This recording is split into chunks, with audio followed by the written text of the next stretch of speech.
Greetings. In this episode, I will take you a tour of the Clark County seat, Jeffersonville, Indiana.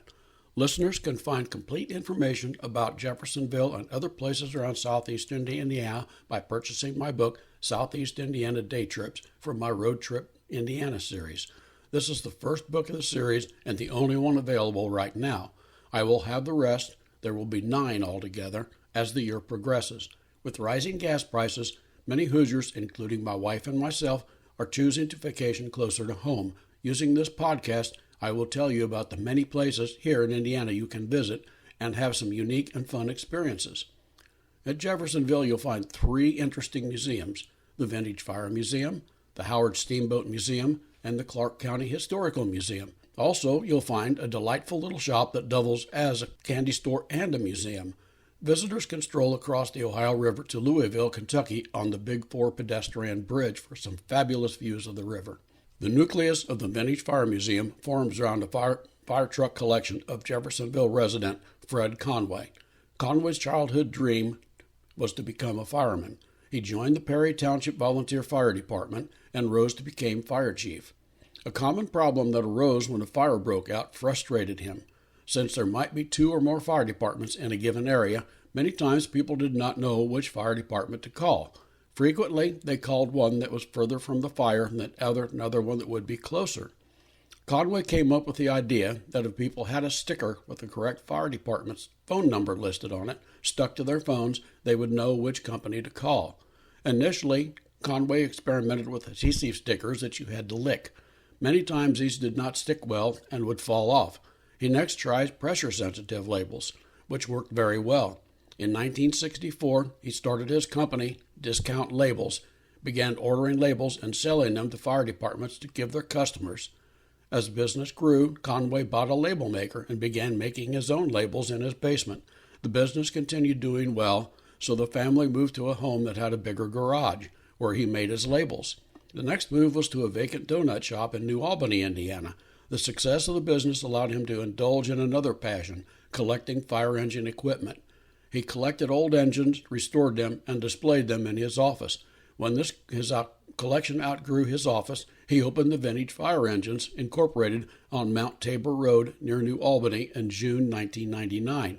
3 months later, Conway passed away, and the collection languished behind locked doors. The building's owners needed the building for other purposes and considered selling the collection. The Friends of New Albany Fire Museum purchased Conway's collection in 2010, moving it to an abandoned car dealership. They stored the collection and allowed visitors at times, limited by volunteer staff. In 2012, the group changed its name to the Vintage Fire Museum. In 2013, the museum opened in its current location with expanded hours. The group had added many items to the collection. A knowledgeable guide will walk visitors to the museum back in time as they progress through a complete history of firefighting. The museum's exhibit include everything from the very first firefighting equipment, fire buckets, steam-powered beauties. Additionally, the visitors will see one of the first fire engines in America, a hand pump engine dating from 1756. Fire extinguishing hand grenades, early fire alarms, fire extinguishers, and other firefighting paraphernalia make up the rest of the museum's magnificent collection. For hours and other information, contact Vintage Fire Museum, 723 Spring Street, Jeffersonville, Indiana, 47130, or phone 1-812-948-8711. On the web, www.vintagefiremuseum.org. Now we're going to go on to the Howard Steamboat Museum. The old Howard family residence, a 22-room Romanesque revival mansion, serves as the home of the Howard Steamboat Museum. James Howard began his career of building boats in 1834 in Jeffersonville, Indiana, on the Ohio River by establishing a boatyard where he constructed his first boat, the Hyperion. Company would occupy 3 generations of his family and last 107 years. He had his home constructed next to the shipyard and used the craftsmen that worked on his boats to build his home in 1894. The work of these master craftsmen is evident throughout the home. There are several examples of these exquisitely crafted wooden fireplaces, as well as other finely built wooden treasures throughout the home, as exhibited grand staircases, carved window moldings, and period furniture. The museum includes many old steamboat artifacts, including items from the Robert E. Lee, the Natchets, the Howard-built J. M. White, and the original paddle wheel from the Delta Queen. Thousands of photographs, shipbuilding tools, implements, and paintings complement the collection, affording the visitor a sense of the scale and importance of these successful enterprises. The model boat collection comprises dozens of steamboats, but includes other types of historic watercraft that plied the waters of the Ohio, Mississippi, and other rivers of the American interior. Water transportation was essential in the early years of the country, and the Ohio was one of the major arteries, carrying passengers and freight along its course. Many of our immigrant ancestors rode boats like these to their new homes. The Howard Steamboat Museum represents an important cog in our nation's history. The Howard family's control of the shipyard ended in 1941 when the U.S. Navy purchased the yard in 1941 to construct LSTs for use during World War II. The Howard legacy and their contributions to Indiana's rich history continues today. For information or to visit, contact the Howard Steamboat Museum, 1101 East Market Street, Jeffersonville, Indiana, 47130. You can phone 812-283. It would be 812-383-3728. On the web, www.howardsteammuseum.org. Right next to the Vintage Fire Museum, you'll find the Clark County Historical Museum. Clark County, Indiana is rich in history, and the Clark County Historical Museum endeavors to preserve and interpret this history. Visitors to the museum will find an extensive collection of artifacts, documents, and photos detailing Clark County's history. To visit, check out the Clark County Historical Museum, 725 Michigan Avenue, P.O. Box 749, Jeffersonville, Indiana, 47130, or phone 502-548-0259. Next, we're going to visit a delightful little candy store on Spring Street, Schimpf's Confectionary. Bavarian widow Magdalene Schimpf dispatched her 12-year-old son along with his uncle to the United States to investigate possible places to settle.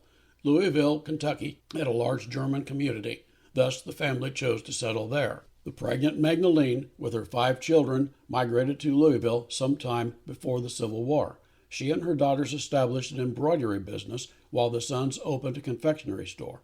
One of Magdalena's sons, Charles, opened a confectionery store across the Ohio River in Jeffersonville around 1871.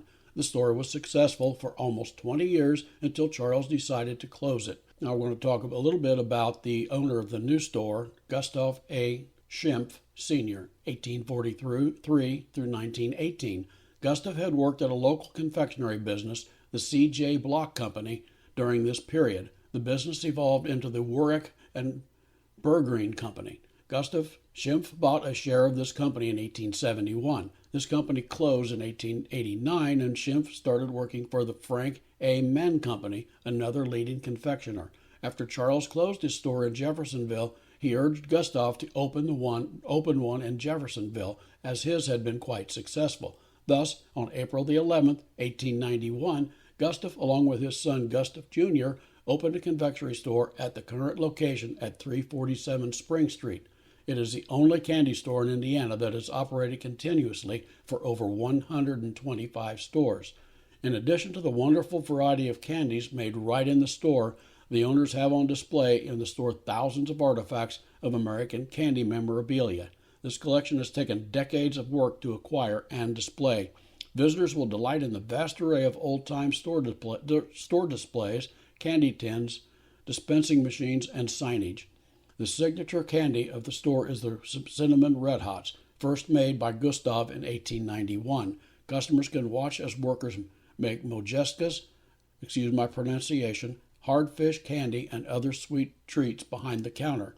Interested visitors can arrange for a tour of the store conducted by Jill Schimpf or some other store personnel. She can accommodate up to 40 people on the free tour, which includes candy making demonstrations and a tour of the store. Although the store candy demonstration area, candy dipping room, and candy museum are always open for normal store hours, the only way to guarantee the candy making process is in operation is to book a tour in advance. For more information, contact Schimpf's Confectionery and that's spelled SCHIMPFF, Schimpf's Confectionary, and again, excuse my pronunciation if it's wrong, 347 Spring Street, Jeffersonville, Indiana, 47130. Contact 812-283-8367 on the web, www.schimpf's of Water Park, just behind the bus stop on Spring Street, is Jeffersonville, Indiana marker noting a visit to Jeffersonville by a French general who provided great aid to the Americans in their struggle against Britain, the Marquis de Lafayette. Congress invited the Revolutionary War hero and the only surviving general from the American Revolution to visit the United States so a still grateful nation could thank him for his services in the American cause. After Congress passed a resolution inviting the Marquis to the nation, President James Madison extended the formal invitation in January 1824. The Marquis agreed to visit and departed France in July 1824, accompanied by his son, George Washington de Lafayette. He arrived at Staten Island, New York in August. During the fall and winter, he toured New England, Philadelphia, Baltimore, and Washington, D.C. In the spring, he extended his tour to include the southern portion of the country. Lafayette departed from Washington, D.C. on February the 23rd, 1825. His route included stops in North and South Carolina, Georgia, Alabama, and Louisiana. After a stopover at New Orleans, Lafayette proceeded up the Mississippi River, stopping at various places along the way. At every stop, throngs of people gathered to greet and cheer the aging Marquis. His route turned towards Illinois, Tennessee, and finally to Kentucky. On May the 9th, a boat carrying him on its way to Louisville on the Ohio River sank. At a place now called Lafayette Springs, a thunderstorm blew up. Driven by heavy winds, the steamboat struck a rock formation, now called Rock Island, that jutted out from the surface of the water. All passengers and crew escaped. However, Lafayette lost all of his papers, belongings, and money in the catastrophe. Lafayette fell into the water, nearly drowning in the process. Quick-thinking deckhands hauled the beloved elderly general out of the water. The party spent the night by the springs drying their clothing out by bonfires along the river. Neighboring pioneers, hearing of Lafayette's presence, flocked to see him. The next day, the steamboat Paragon was flagged down. The Paragon had been traveling downriver, but agreed to take Lafayette's party to Louisville. On May the 12th, the Marquis de Lafayette, upon prior invitation by the Indiana General Assembly, crossed the Ohio to visit Jeffersonville, Indiana. He spent the greater part of the day there, visited by large admiring crowds. By evening, he returned to Louisville and continued on his tour on May the 14th. His visit was the subject of much press coverage during his visit. He covered over 6,000 miles using nearly every mode of transportation available at the time. He concluded his visit at Washington, D.C. after a stop at Mount Vernon to honor his friend, George Washington, who had died 25 years earlier. On September the 7th, 1825, Lafayette departed Washington on the USS Brandywine. Another notable marker you'll find at 301 Park Place, Crestville, Jeffersonville, Indiana. You'll find a marker denoting the location of the Jefferson General Hospital. This was the third largest hospital in the United States during the Civil War. The United States Army built Jefferson General Hospital to care for Union soldiers wounded during the American Civil War. The hospital replaced a smaller facility built on the grounds of nearby Camp Joe Holt.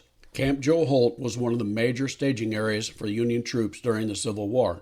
Located across the Ohio River from Louisville, Kentucky, on farmland donated by Blanton Duncan to the Army for that purpose. The camp drew its name from President Buchanan's Secretary of War, Joseph Holt. Colonel Lovell Rousseau opened the camp originally as a recruiting station for Kentucky residents that wanted to join the Union cause. By September 1861, over 2,000 Kentucky men had volunteered for service and formed the 5th Kentucky Volunteer Infantry Regiment. This regiment bore the name Louisville Legion. The camp housed a military hospital until Jefferson General Hospital opened in 1862. Indiana Senator Jesse D. Bright owned the land until his expulsion from the Senate in 1862, when he acknowledged Jefferson Davis as president of the Confederacy. Shortly after, the Army confiscated his land to house the new Jefferson General Hospital. The facility fronted on the Ohio River had 27 buildings. A corridor that was a half-mile in circumference circled the buildings. 24 of the buildings served as hospital wards. Each ward housed 53 patients and one ward master. A chapel with reading rooms, post office, drug and administration house, and dead house occupied were also in the facility. Soldiers that died at the facility were interred at nearby Meyer Fields. During its operation, the Army considered it the best military hospital that they had. Visitors to Jeffersonville may also take a relaxing stroll across the Ohio River on the historic Big Four walking bridge.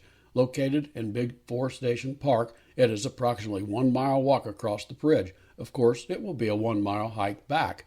The Big Four Railroad, formed on June 30th, 1889 by the merger of the Cleveland, Columbus, Cincinnati, and Indianapolis Railway, the Cincinnati, Indianapolis, and St. Louis and Chicago rail companies.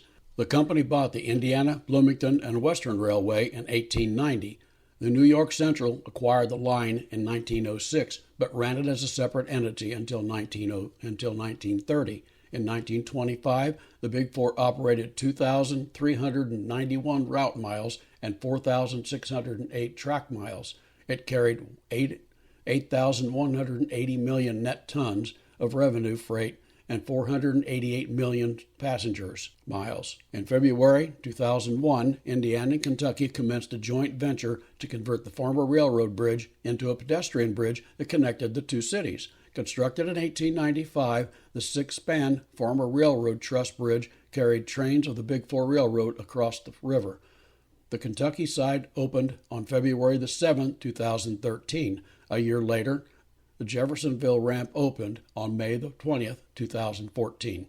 The bridge connects the Waterfront Park in Louisville with the Big Four Station Park in Jeffersonville. Hikers and bicyclists can enjoy scenic views of the Ohio River on the mile-long route.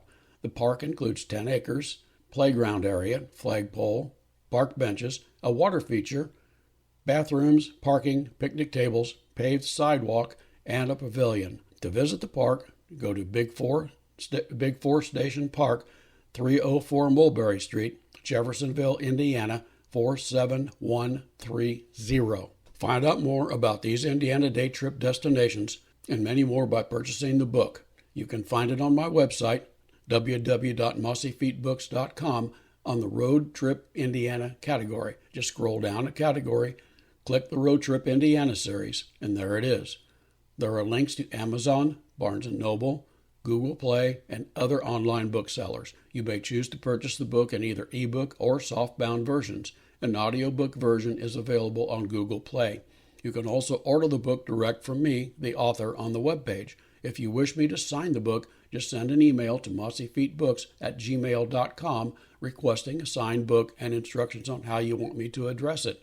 Note, if you send me an email, I will add you to my contact list. Readers on the list will receive an email from me when I publish a new book. If you do not want me to add you to the list, tell me and I will not do that.